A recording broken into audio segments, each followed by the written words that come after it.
Howdy. How are you? Well, we got to roll up our sleeves tonight. Um, yeah, I wanted to tell you guys about my thumbnails. I always forget it. I'm going to do it this time. The last video we did, the last live, was a thumbnail of my. I have a picture up on top of my gun case of a mountain man back in the 1860s, 1800s, 1700s. My brother has a couple at his house. He collects them. I have one and some other artwork. But the one that you saw in that thumbnail the other day was one that he has hanging at his place of a mountain man. And we usually like to get the mountain man with the furs on and either pack mule, pack horse, but something that has black powder guns in, the fur hat, the fur coat, traps, beaver traps hanging off the horse or in his hand. I actually had a, what is it, 36, 42-inch buzzsaw blade made into a painting. I had my sister-in-law do it. She kind of taken over for her mother. Her mother used to do it, and she would paint on turkey feathers and all kinds of things. And they were just wonderful paintings. And Carla has taken over for her mother, and I commissioned her to do a mountain man scene on that buzzsaw blade. Someday I'll bring that out here and lean it up against a piano bench back there. You can see right behind my chip tower and the cigar boxes there, and Supreme Ginger Stackers pours, and I'll let you guys take a peek at that. Um, this video's thumbnail is a picture of my youngest daughter and her boyfriend. Um, he's an Iraqi vet, and he was an MP in the military. Did his uh, did his enlistment and got out. Now he drives truck for a living. He was tired of the law enforcement side of the house, and I think he just got tired of it and decided it wasn't for him. So he's driving truck and he's happy doing that. We got my table up here with a whole bunch of stuff. And so what we're going to do is move some of this stuff out of the way so that we can open up these packages and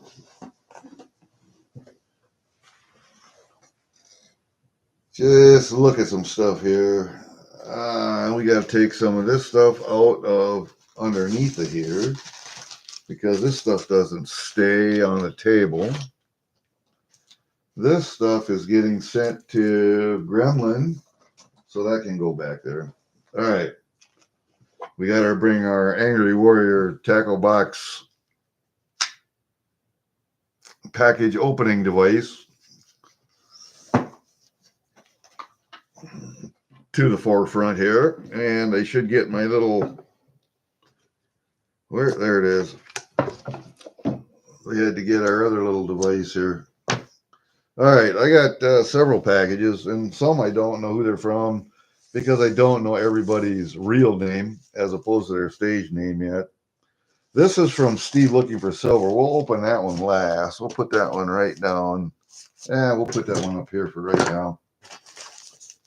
And this one is Coin Cruise. We'll open this one right before Steve Looking for Silver. I have one from St. George, Utah. It's a box. Pretty light, so I don't know what this is. But we'll take a look here and see. I am not 100% sure what this is. It looks to me like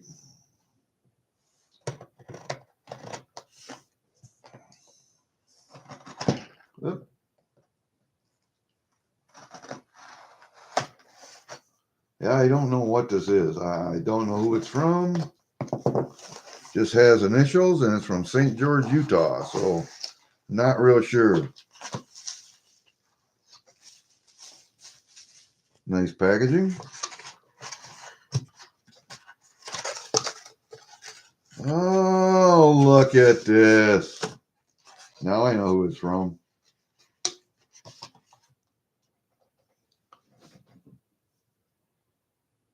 That's right. Reckless Metals.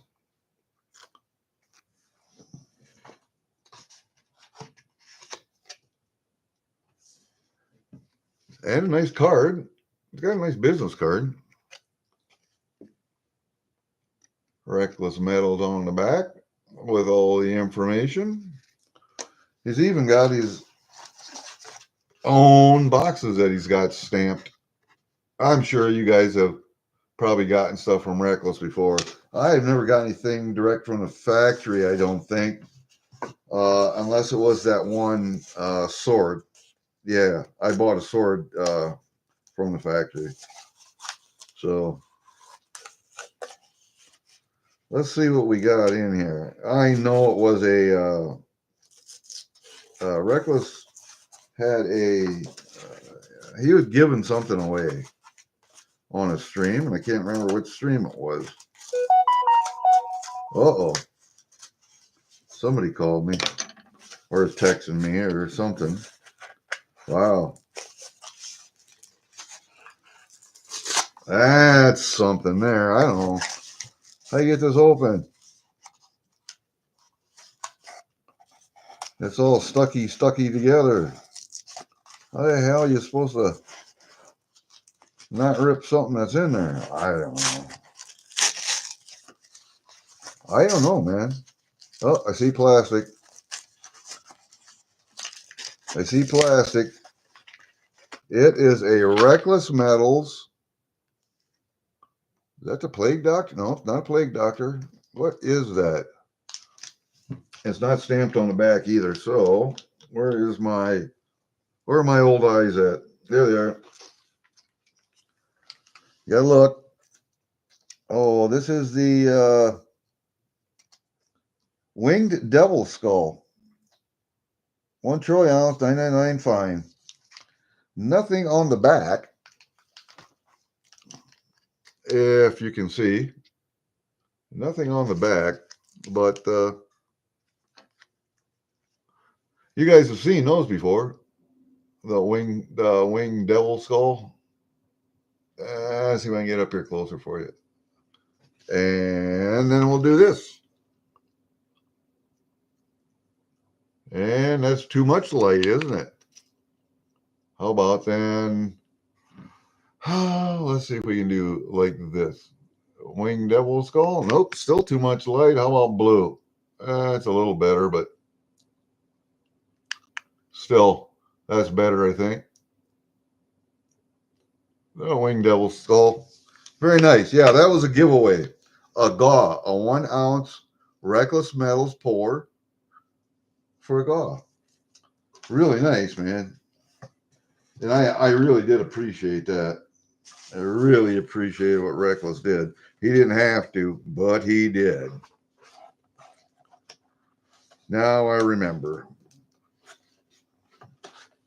Because the initials are RMLLC. Should have known. Should have known. St. George, Utah. Yep. Should have known. All right. We'll put that down there and get rid of some of this crap up here. Get that out of there. I do like that. The sticker that he sends with, though.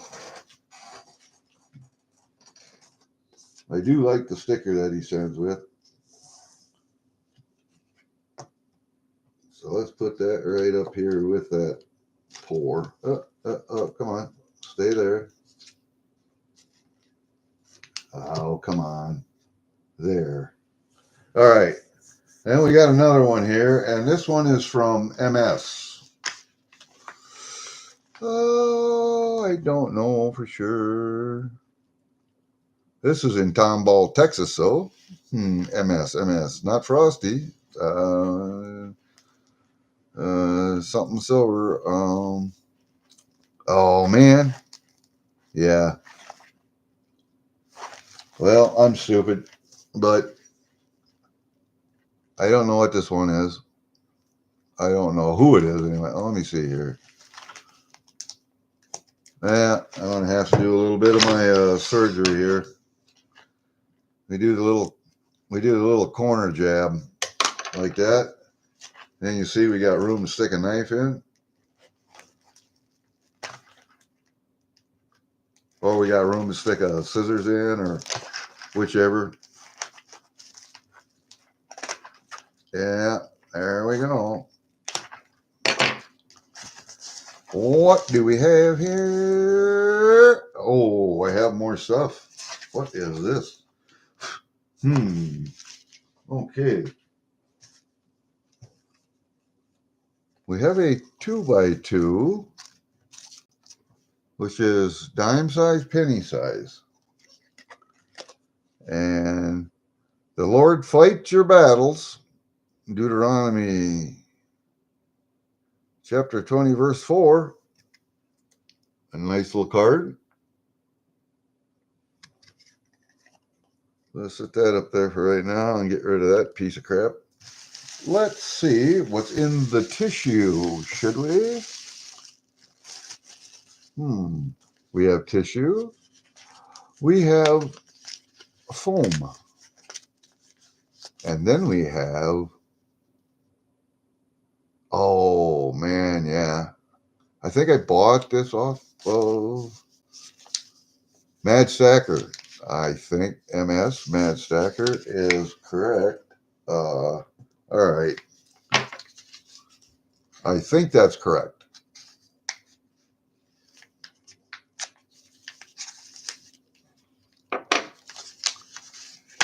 And I believe this is the Flanders Field. Yep. That's the Canadian Flanders Field. I did not have this coin.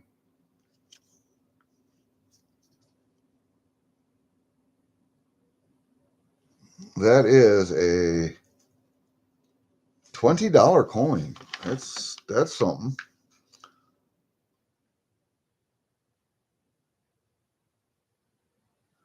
It's George V's portrait, and that's a 2015 coin. And it's the anniversary, 1915 to 2015.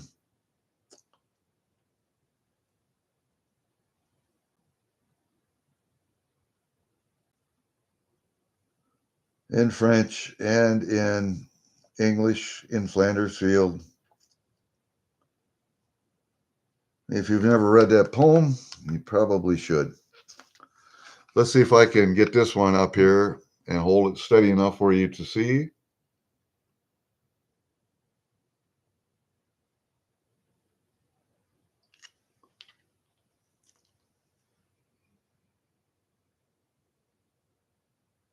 Very pretty looking coin too.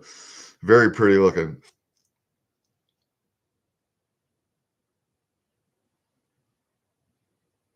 Very pretty looking. Yeah, I appreciate that. I really needed that. I don't know why I got this though. I got it for some reason. We will set that one right there. Let's just take a stand and put that one on there. Yeah, we'll just put this back here someplace for right now. We'll put that there. I think we can probably lay that one right there, and we'll put the Reckless Loaf on the stand there also. Just like that. There, now you can see them. Now you can see them. And we'll save that little envelope because they come in handy. Don't really need all that foam. That'll make some pretty smoke. We will keep the tissue paper though.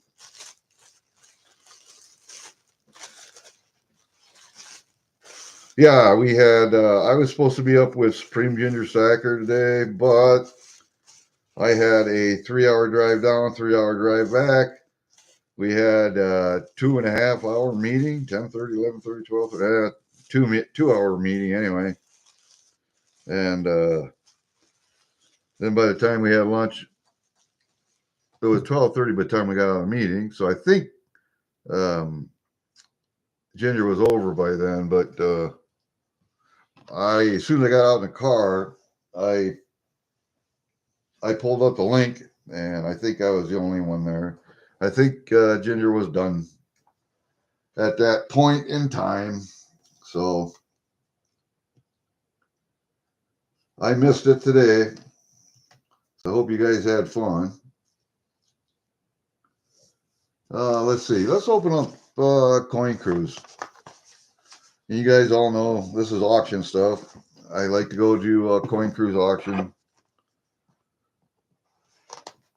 Um, I get several things sometimes. Sometimes I do real good. Sometimes, I am defeated. The wall defeats everyone. Sometimes I get bids, sometimes I don't. It just depends. Just like any auction, it's not a big deal. But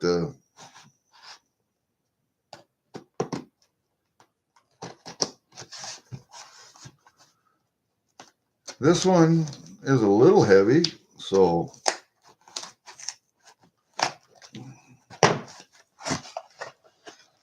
what do we got here? What do we got? What do we got? What do we got? What do we got? We got some stuff. We got all kinds of stuff in here. And that's it for that. Well, that box goes out. I don't keep those boxes at all. All right. What do we got here? What do we got here? What do we got here? Well, right here, I can tell you, I think these are two bins. These are bins, I believe. Yes, they are. Two ASEs, 2020s, I think. Both of them, yep, both of them. You got two 2020 Eagles. Nothing special. You guys have seen Eagles before. I'm still trying to get back to the place I was. I sold 351 Eagles way back a few years ago. I think I got 24, 22, but I had bought them for cheap. So, no, I sold them for 36. I bought them for 32. That's what it was. Yeah. But I'm trying to refill some tubes with Eagles. I'd like to have another 25 tubes, but I think I might have 5 back again. These are interesting little creatures here. These are the Dominion of Canada notes, paper notes. And I have to clean off the permanent marker there. The Dominion of Canada, they're 25-cent notes. Let's see, what's the year on this one? This is, I have 3 23s, I think. This is a 1900, January 2nd, 1900.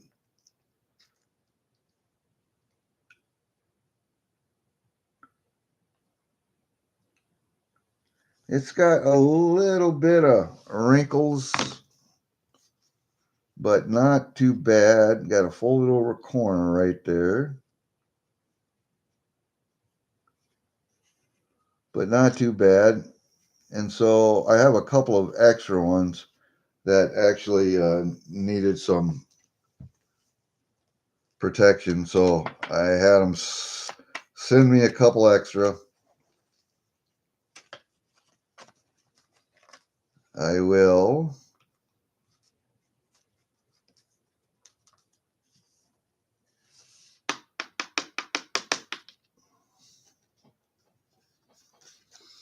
put these in here. Come on, you get in there.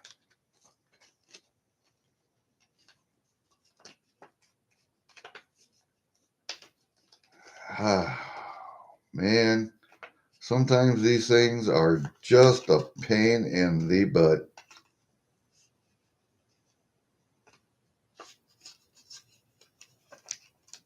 Just a pain in the butt. There. They're pretty nice notes. I think I got 4 of them now.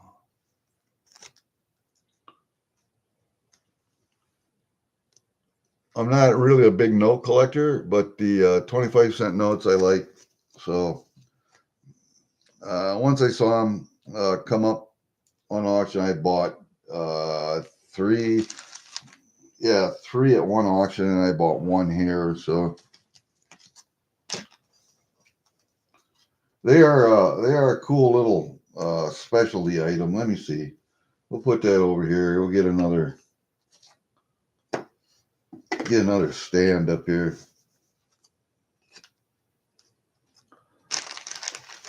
The eagles, I don't think you guys really need to see. They're eagles. That's just what they are. You know, and a lot of this Canadian stuff that I buy, you guys have seen it. So, what'd I get here? Oh, this is the one I sold to my brother. He really did want this. He's a big Trump guy. So I got him the Trump with the 2 fingers, giving everybody the finger. And that's a Silver Shield came out with that one. I don't know if you can see Silver Shield. Yeah, right there. That's a Silver Shield. So yeah, the Trump with 2 fingers. That one's going to my brother. And he hasn't paid me for it yet. But and then this other one in the velour box here goes to my nephew. I believe this is the Ryan Sandberg.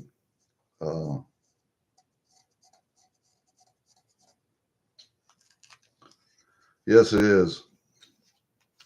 It's the Ryan Sandberg coin.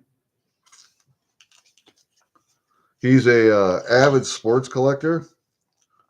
I mean, I told you guys that before when we bought some other coins for him. I can't get that out of there. I wonder. Yeah. There we go. National League Baseball Hall of Fame or National League Baseball certified coin.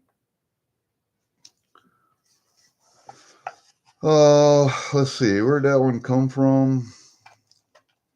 I don't know. Let's see. This one is the number 818 certificate of authenticity. Major League baseball players. It's officially sponsored, licensed by them. It's 1 of 5,000, so 818 out of 5,000. It's the Highland Mint, and I have bought him some other coins from the Highland Mint, and he's happy with them, especially for what it paid for this one. Yep, he liked that one. So yeah, that one goes to my nephew. He has already paid me for that.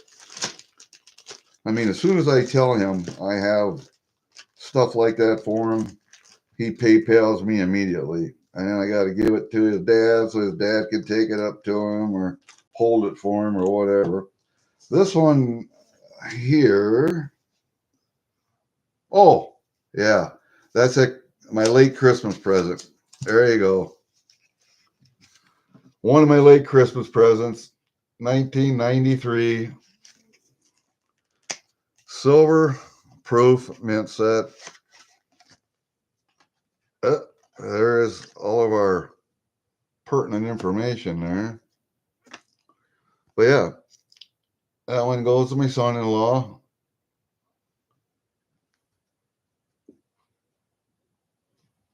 For his birthday in 1993. He did get his silver quarter from his place of birth in New York State, and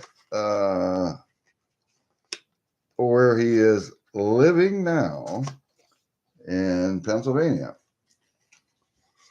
So, what does it say here?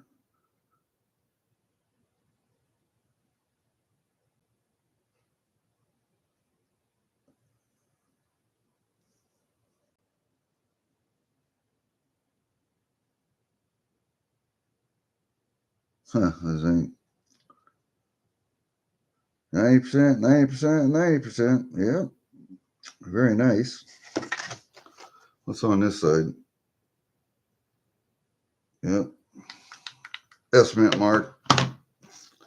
Would have been more appropriate if it was a Philly mint mark, but because that's where he's living now with my daughter in Philadelphia.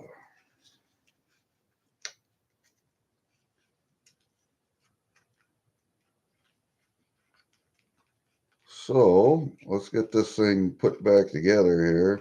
I hate these little tuck tabs that they had on these things. They're just a pain in your ass. Maybe not in yours, but they are in mine. God, I hate them. I hate them with a passion. Hate them with a passion. All right. One of my late Christmas presents is here. One of my late Christmas presents. I got another one coming yet. So really, not a whole lot in there for me. I got one for my brother, one for my nephew, one for my son-in-law, and I got a couple of eagles and a note for me. Isn't that special? Here I am buying stuff for everybody else. And this one is from Steve Looking for Silver. Now, this one is special. Steve saw one of my videos and kind of agreed with some of the things I said and wanted to do something special for me and knew that I collected Canadians. So I saw what he did online when he did it, and I just, I'll tell you what, man, that's special.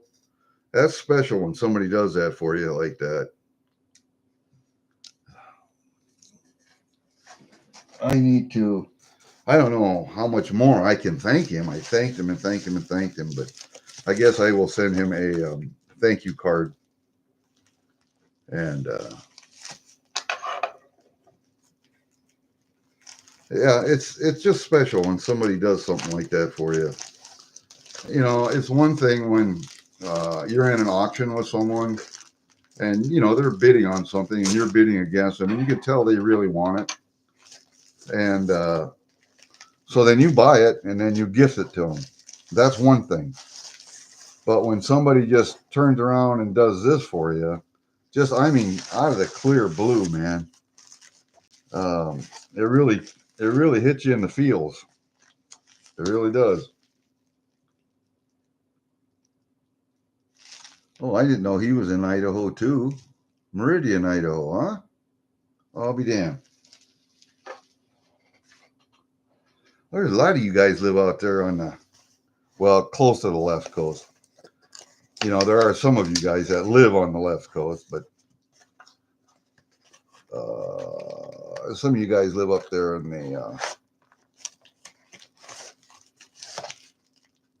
the great wasteland of Utah, Idaho, Wyoming, Montana, one of my favorite states.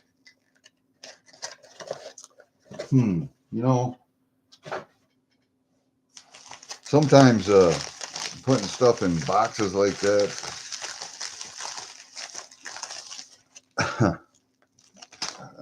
Steve.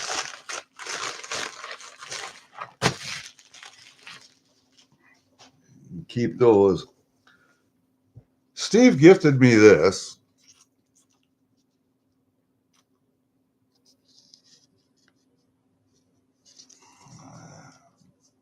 And I'll read you because you won't be able to see it. It's a 2010 Piedfort 1 ounce silver maple leaf.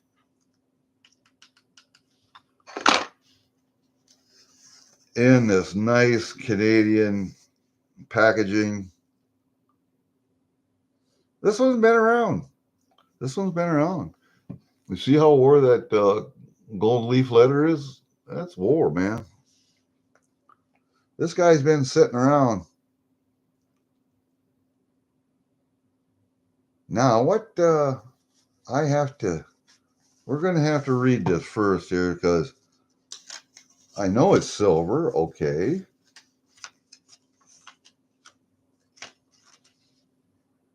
It is number 3,367 out of 9,000. That's nice.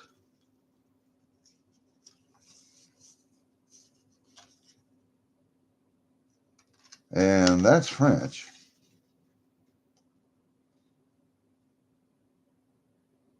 The word Piedfort literally means strong foot in French and appeared centuries ago to mean heavy measure in minting. Today, Piedfort indicates that a coin is thicker than usual. The Royal Canadian Mint is proud to introduce its first ever silver maple leaf in a Piedfort format, inspired by the strong and enduring interest in its internationally renowned bullion products. And then it goes on to tell you about the silver maple leaf coins.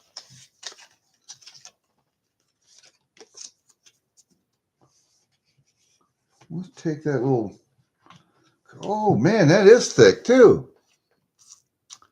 Smaller in diameter, if you look at that, smaller in diameter, but look how chunky that little thing is.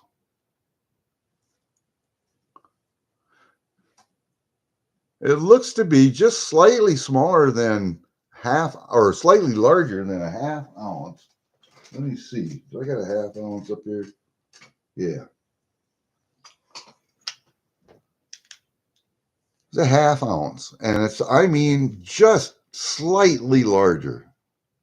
Just slightly larger. You can see right there on the edge.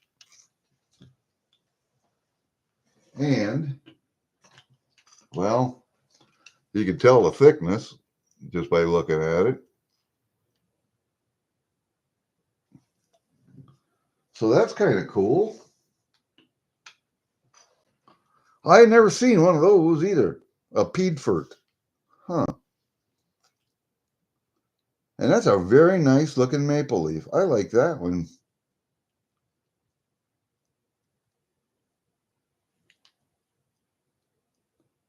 And that's Queen Elizabeth, a $5 coin, just like the others.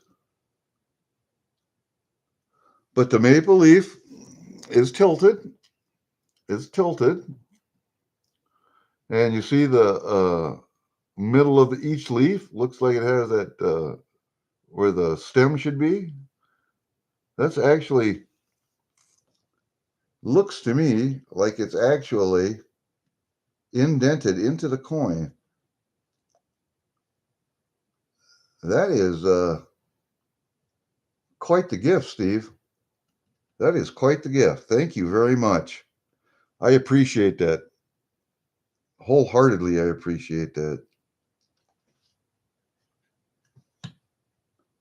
Yeah, that's quite something when somebody does that for you. It means so much to have people in this community do that for you. I've had people gift me things on Durbin's auction. I've had people gift me things in regular racing streams. I've gifted people things, and it's just, this community, I think, is the best in the world, I think. Look at that coin. Golly, man. That just blows my mind. That is so cool. All right, I got to read some chat here. Peter, how are you? Hello, hello. Adam Hartman Maid. What's up, buddy? Dale, good to see you. Look at the Coin Crew spreadsheet for tomorrow. Nice excitement. No, I did not look at that yet. I have to. I turned on the notification so far. That was it. Is Kiwi in here? Where's Kiwi at? I didn't see him come in. Got to be in here. You guys tripping back and forth to Gold Sniping Farmer and TuliTuli's auction? I hope you are. Coming back and forth. That's nice, man. That's real nice. That Ryan Sandberg coin. I think my nephew is going to be real happy with that. I know my other brother, he was saying, all the work I do for you over there, putting up that butchering room stuff and welding all that. He said, I think you should just give me the coin. I said, well, no, because I'm an asshole. So there's that. I'll take $46 what I paid for it, but I won't charge any interest. And he said, yeah, you better not. Also, my other brother that I showed you the silver, sterling silver the other day that I'm buying from him. I told him, well, it comes out to like $52 and some cents. Just give me $50 and we'll call it even. And he texted me back and he said, well, I owe you for 3 quarts of honey. And he said, you make it another one and we'll call that even. I said, wait. The honey is $15 a quart, dude. And if you already owe me for 3, that's $45. So why don't I just give you a $5 bill and then you buy the next quart of honey? He said, no, I owe you for 3. I'll take another one and then we'll call it even. I said, wait. 4 times 15 is 60. I said 50, not 60. And he said, yeah, well,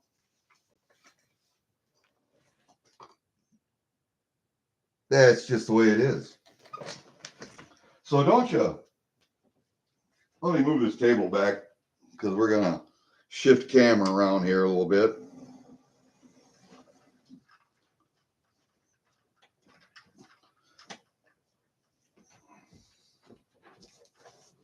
Shift the camera around just a little bit. We'll get, what did I drop? I dropped something. My glasses. My other glasses. Not those glasses. My other glasses. And he said, well, that's just the way it is. I said, well, I'll tell you what. You've already got the 3 quarts of honey. I still have your other quart. And I have the silver. And I said, if you want to get technical about it, you kept fur in my freezer all fall and winter so far. So that's like 3 months worth of electricity you owe me for. So we'll see how this shakes out. But I also have his gold rings and chains that he wanted me to take up the LCS too. So there's that. I got those also. No, we have a new chapter in Iowa. I think we started it last year, the year before. A new Special Forces Association chapter. This is the Galen Kittleson chapter. I forget the number. 31 or something like that. But we are one of the newest chapters in the association. So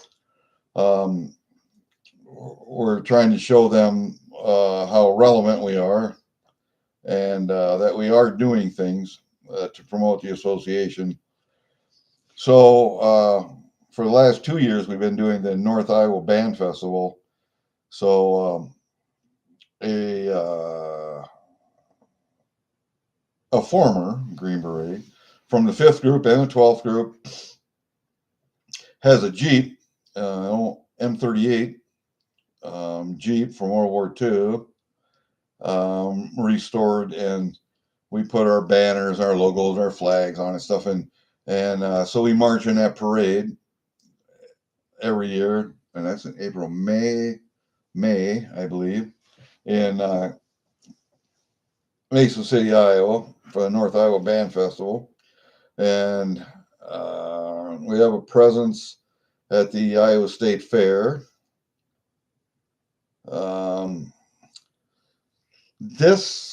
I think the end of this month, they want to go to, we have a friend, one of our members, who wrote a book, and he's doing a book signing at the Iowa Wild game. It's a hockey game.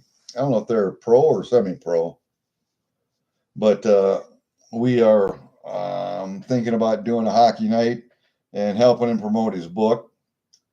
One of our members also, Pat Kleckner, who was a member of the 82nd, and then the 12th group, and then when 12th group was deactivated, he went to the 19th group in the Guard. The 12th group's in the reserve, if you didn't know that, or was, the 11th and 12th. We got deactivated, and the National Guard kept its Special Forces groups, the 19th and the 20th. Well, he went to the 19th until he retired. He's also a retired FBI agent, and he wrote a book, and I really enjoyed his book a lot. Maybe it's because I know a lot of the people that are in the book, and I know some of the stories he wrote about. But yeah, very entertaining book. I called him an asshole on Amazon reviews because once you start reading the book, you can't put it down. I finished it in like a day and a half. It's not that thick of a book. I got it in the other room on my bookshelf, but I can get it. I'm not going to look for it right now. But he wrote a book also, so we have it up here. It's on sale on Amazon, and I got my own signed copy, of course, and we're selling it over here in the gun shop across the way over here, and probably the one in St. Ansgar also. And I don't know if they're selling it in gun shop in Mason City or not yet. Don't know, but yeah, I know that's brothers for you, man. I got them coming from my youngest natural brother to the one that's just 15 months younger than me. So from the third husband, because there's Steve, me, Phil, and then there's 3 girls, and then there's Brian. He was the last natural brother. And then my dad died. My mom got remarried a couple years later. Years later. And they had 4 of their own. So my mother had 11 children. There's 11 in our family. So I have 2 stepbrothers and 2 stepsisters too. You probably heard me talking about my stepbrother that's a police lieutenant out in Santa Clarita, California, north of LA. Well, he used to be on the LA police force, but after he got married and had kids and got off the gangs and drugs task force, went to becoming a patrol officer and finally worked his way up to lieutenant. And we asked him about fires. He said they've had a couple fires north of LA, but they got those under control real quick and doused out. But here in the last 2 days, they've caught I don't know how many people lighting fires, setting fires. And some of these people are doing it just for making a name for themselves. And I hate to tell you people, but the cities are all going to burn. They're all going to burn. If you live in a city, get the fuck out. Because the terrorists are here. The sleeper cells are starting to wake up, starting to become activated, and you better be protecting your infrastructure, looking around, especially at electricity, at your electrical infrastructure, because once that goes, everything else goes. Your ability to pump water for fresh water, purification, pumping, your ability to pump gas. So you're not going anywhere unless you're walking, riding a bike, or riding a horse. That's just the way it is. And just the myriad of other things in your life that run on electricity. Your lights, your hot water heater, your furnace, if you live in one of the colder states, your furnace, and that's why I have a wood heater. Yes, my hydroponic furnace outside does rely on electricity for a pump to circulate the water. However, I have a wood burner add-on to my furnace in the basement, and I don't need a fan to circulate the heat there because it naturally rises throughout the house. So, when we had lost electricity for a couple weeks during an ice storm a few years ago, that's what I used for heat. I have an electric stove. I don't have a gas stove, but I have a Coleman 2-burner stove. I have 3 of them actually. One that takes cartridges and 2 that have the pump up tanks. I cooked just fine. Had meals just fine. Yes, electricity was off for 2 weeks, but one of the nearby towns had electricity, so we could get gas. And I have a generator that I can backfeed through my welding outlet, and then I can pull off the transformer on the pole so it doesn't backfeed into the lines. And then I can go to each building and turn off, turn on whichever breakers I want. So I just turned on the breakers for lights in the house and for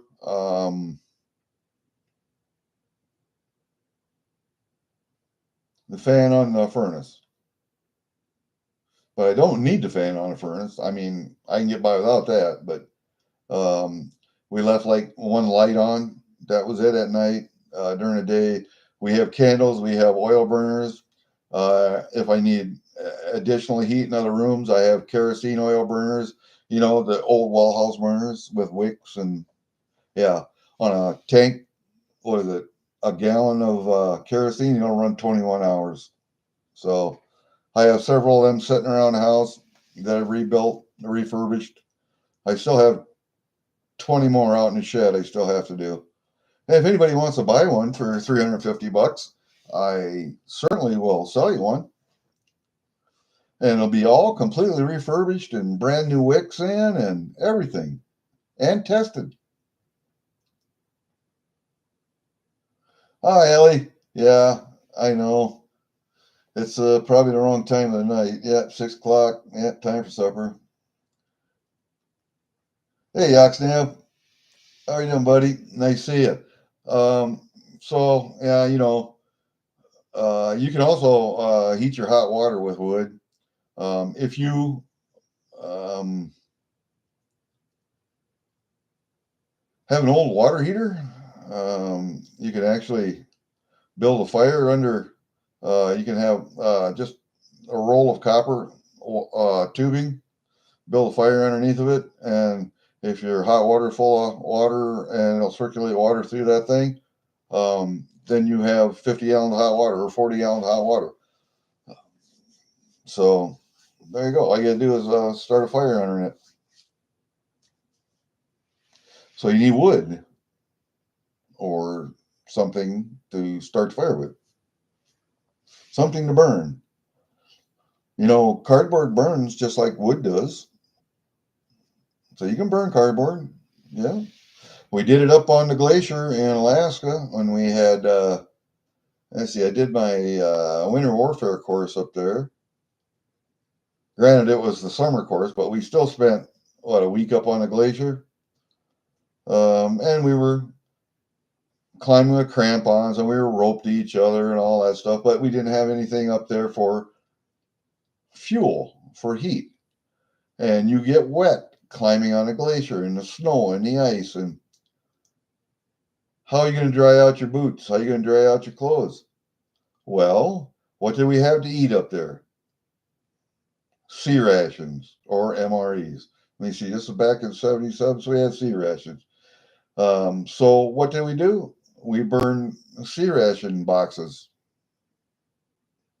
the cases and the boxes that the individual meals came in.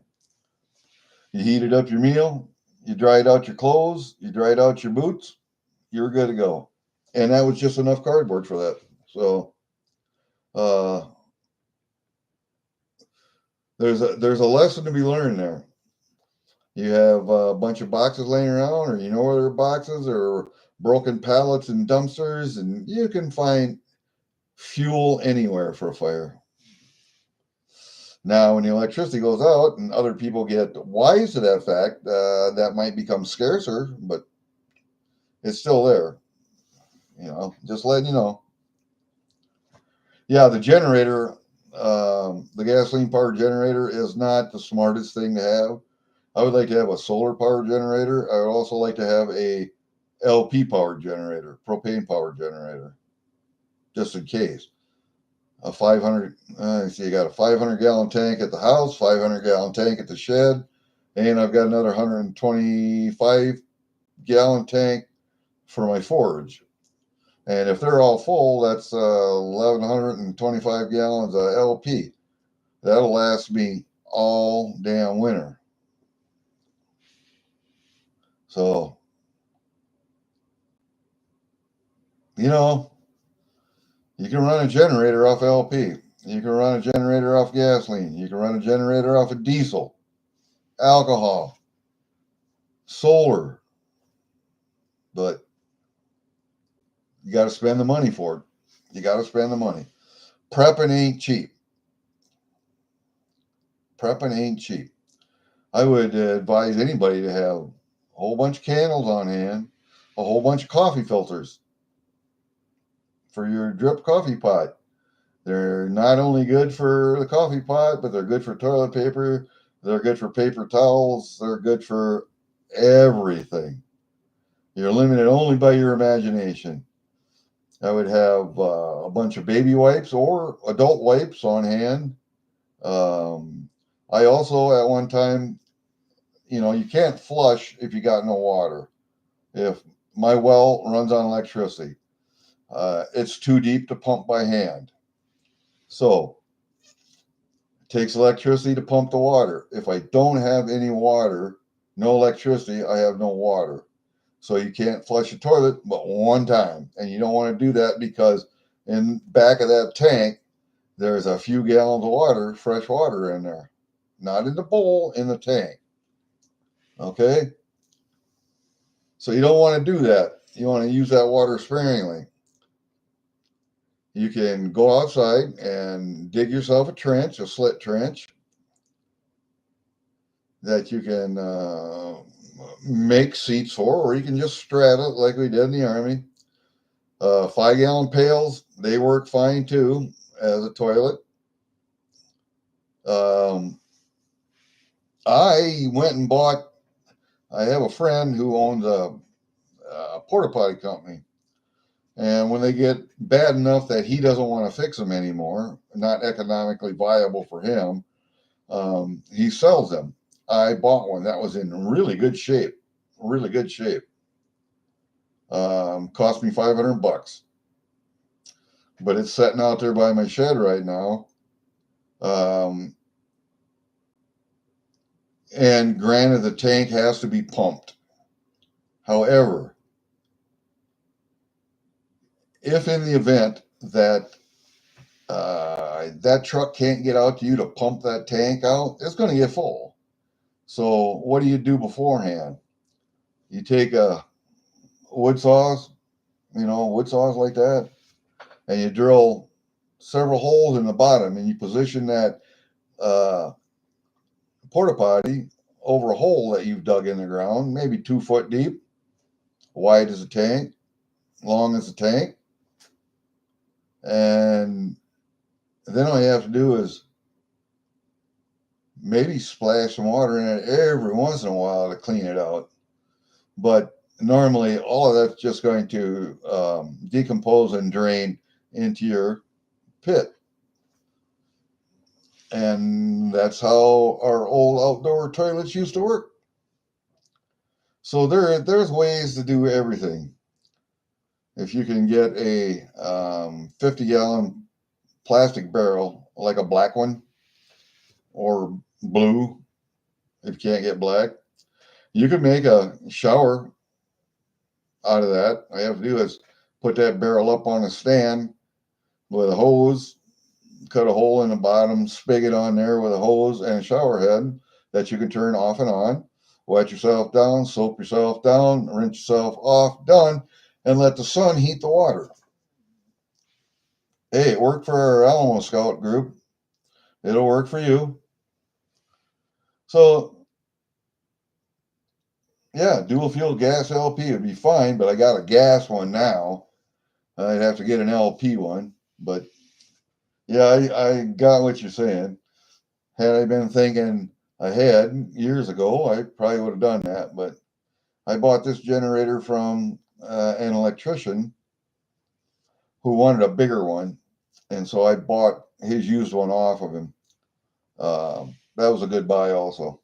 So if you look around, you can find stuff. That you can use to survive, man. Now, even if you're living in the city, you got a small yard, backyard. Even if you don't have a yard, you get some buckets. You can grow your tomatoes and peppers and stuff like that in buckets. Potatoes also, you know. You got a small yard, yeah, you can till that up.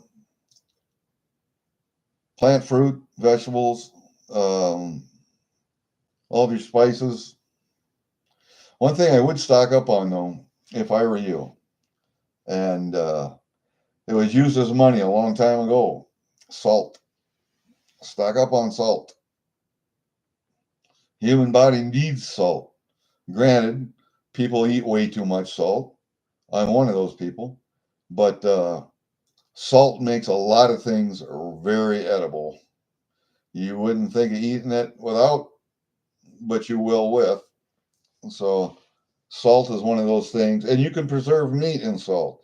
And you can do all kinds of things with salt. That's why it was used as money. So we're going on an hour, guys. I know you guys all want to go and do some other stuff. Oh, hey, Emerald, how are you, man? I don't know what else I have to talk about, really.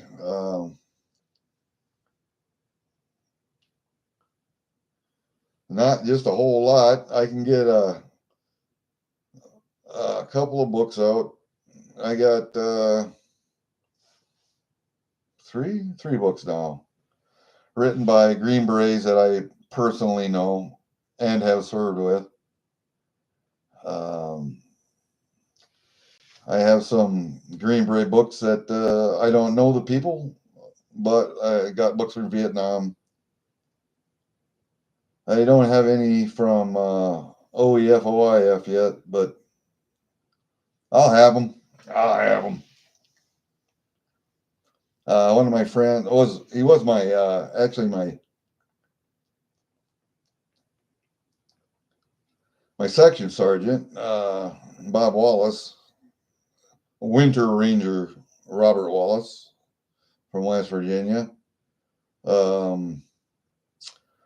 He was on the Berlin Brigade after he left the 10th at Devens, and he went to a team and then went to the Berlin Brigade in Germany, and he was doing that undercover spooky shit over there. So I haven't talked to him since 1983, I don't think. But it would be nice to talk to him again. Oh, no, I did too. I talked to him, when was it? Oh, well, it's 95-ish. Nope. Retired 95, 2000. Would have had to been, oh man, 89 or 90. I saw him down at Fort Bragg. He was going to Advanced NCO Academy, of course, down there, and I was going to Operations Intelligence School, O9 school. So, yeah, we saw each other going from barracks down to S3, S2, and recognized each other, stopped and talked for a little bit. Both of us had shit to do, had to go. So that was the last time I saw him, I think. It would have been late 80s, early 90s. Late 80s. Yeah, late 80s. Late 80s, yeah. But, and I did put that on one of my posts about that book about the Berlin Brigade.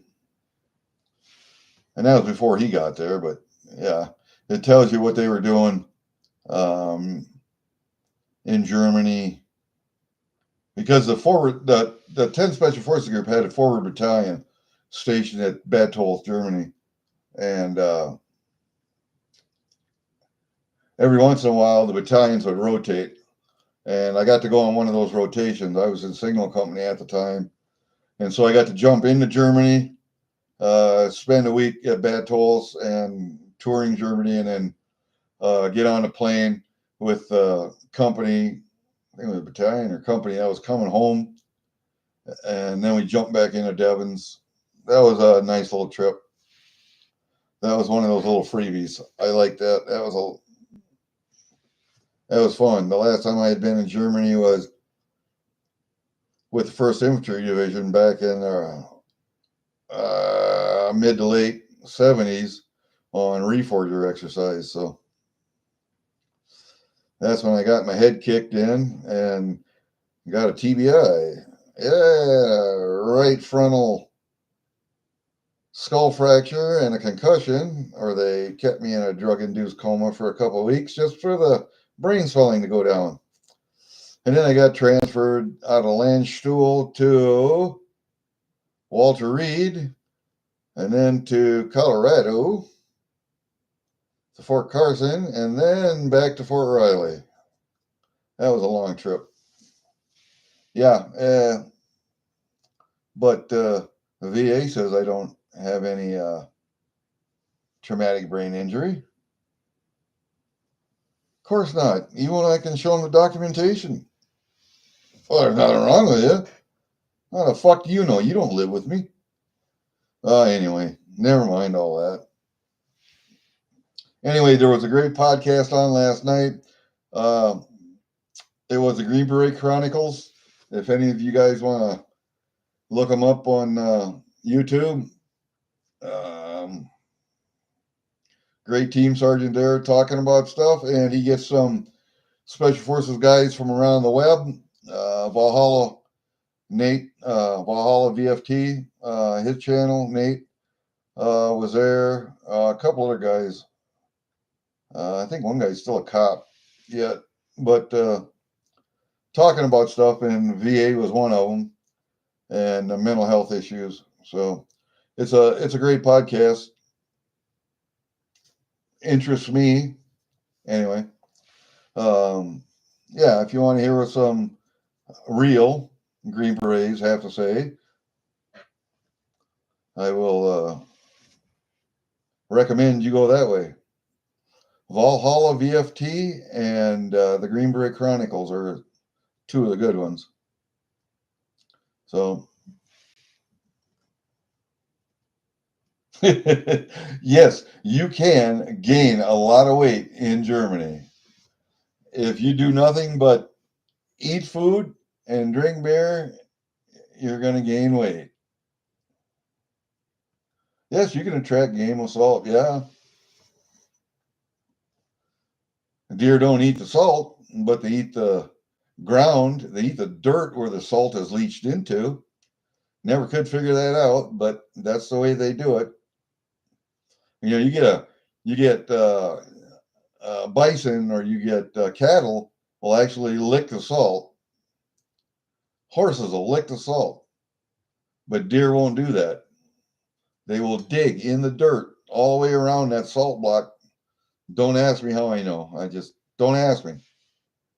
And if you go and put salt on your asparagus, because salt kills weeds, right? Lets your asparagus grow. Salt's good for asparagus. Don't do that. Don't do that if you have deer in the area. I did that and they dug one whole bed of my asparagus up. They just dug everything up because they were eating the salt that was in the dirt. Dummy.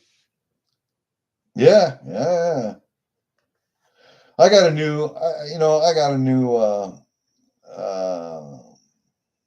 advocate over in Sarasota County. The one in Mitchell County here, he's worthless. He's just there to collect a check and a retirement, and he could give a shit less about veterans. But the one over in Sarasota County is a young guy, go-getter. From what I've heard, he's real sharp. So I'm going to give him a try. I'm going to reopen a couple of things. But yeah, it just depends on who the advocate is. You know, I had an advocate down at the VA hospital in Des Moines, and he was a young feller. I think he was first Gulf War vet, and was he 34, 5, right around there, mid to late 30s, and he had already had a hip replaced. And I just feel like a dumbass when you go, well, I got a TBI. Well, you know, you say that, and it happened so many years ago that, and you've been told no, no, no, no for 30 freaking years. You feel like a schmuck when you see a young guy like that and had a whole hip replaced already. You know, so I can't say I'm much better, but anyway. Yeah, it depends on the advocate. It really does. Well, you got people working in the VA who were never in the military. All right. So there's no empathy there. I know I have a niece that works in the VA. Um, I knew her mother. It's my wife's sister, and she's now deceased. But I know all the kids. I had 3 kids, and the only girl, and she works for the VA as a intake receptionist. And I know the guy that I go see all the time is the older guy that's sitting there, the Navy vet. He's not as old as me. He's probably in his 50s, but he walks with a limp. He's stove up. That guy is happy to see you and will do anything for you. Where the other gals, you can tell they've never been in the military, and they're good with the paperwork, but that's it, you know. So yeah, it depends.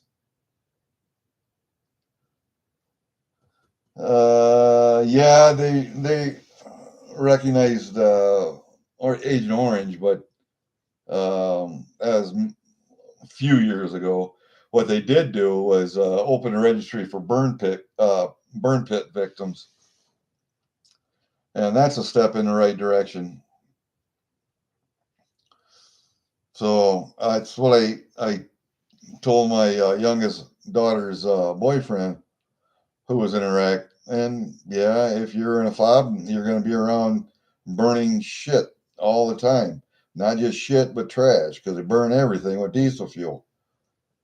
Um, that's plastic, cardboard. It doesn't matter. Everything gets burned. And I told him to get on a registry. I've given him my DAV magazines that had information in. So he's very well aware. Whether he follows through on it or not, that's up to him. It's not up to me. All I can do is push him. I can kind of bump him in the right direction. I can't make him do it. But yes, you can. I've made a career. You should see my VA file, dude. I'm this thick. It's this thick. That's just my file that I have at home here. I don't know what they have, but that's just my file. Even my military records, after 20 years, my military medical records weren't that thick. Yeah, the VA is the VA. Oh, that's one thing we talked about last night was the VA needs to be headed by someone who is not a DEI hire or a somebody that just checks all the boxes, somebody that actually was in the military, that actually gives a shit, who's not a politician, and who isn't afraid to stand up to politicians and say, no, this is not what we need. Yes, this is what we need. That's the person you need in charge of the VA. Hopefully, maybe Trump will do something about that. I don't know. I'm hoping he will anyway. Yes, I've made a career out of writing the Army, writing the VA, getting records from the accident center in where is it, Louisiana, the Army Safety Center. That's what it was. Because you have accidents like an airborne accident or something like that, where there are injuries that have to be treated. Those incident reports go to the Army Safety Center, and I believe it's in Louisiana, Fort Polk, I think. Pretty sure. I know I had to write them to get an incident report from when I broke my back up at Fort McCoy on a jump up there.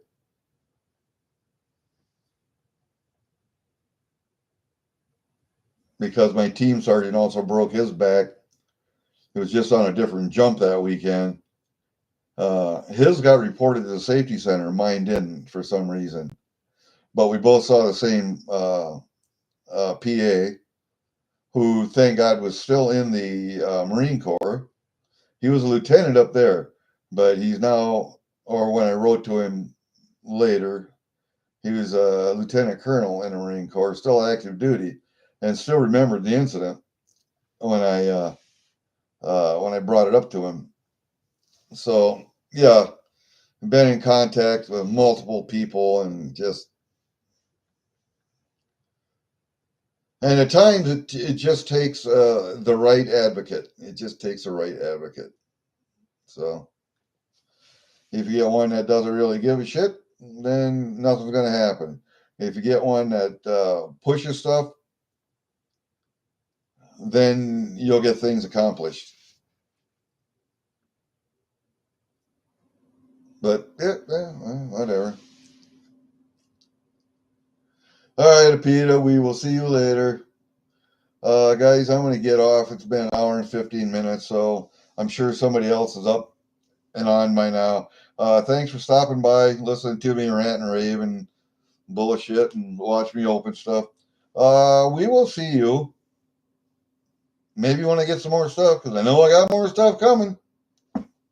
I'll see you later, man. Take care.